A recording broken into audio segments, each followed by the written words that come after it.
यदि आप हमारे चैनल के सभी गाने को पसंद करते हैं तो डीडी प्रोडक्शन हाउस के यूट्यूब चैनल को लाल बटन दबा के सब्सक्राइब करें और घंटी के निशान को जरूर दबाएं।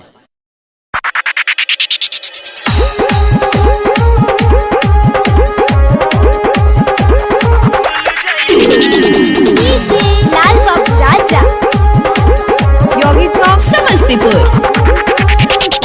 हमरा के बदनाम करी के दोसरा से शादी रचैले, प्यार के रोग लगा के गे खुशबू छोड़ के तू चली गईले।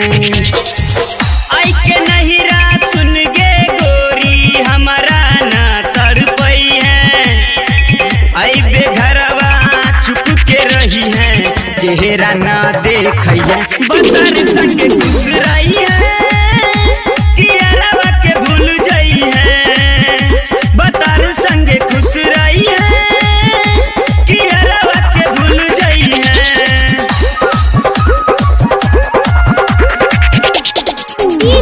लाल बाबू राजा योगी चौक समस्तीपुर। जानू जानू कही कही के प्यार रखले अधूरा, कहिले ऐसन वादा कइले भेलो नाही पूरा। जान रही जब रहबो न जिंदा चिता प हमरा तू आई है, आई बेघरवा त छुप के रही है, चेहरा न देखई है, बदर संग गुजराई है,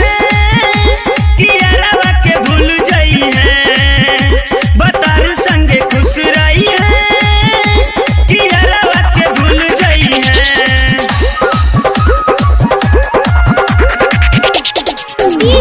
लाल बाबू राजा योगी चौक समस्तीपुर।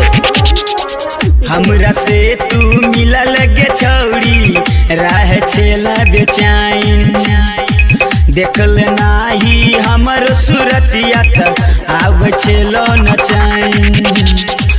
राइटर दीपक विक्रम के घरवा नाही बोलई है, जख्मी रूपेश के सुन गे खुशबू चेहरा नाही देखई है, बदर संग गुजराई है।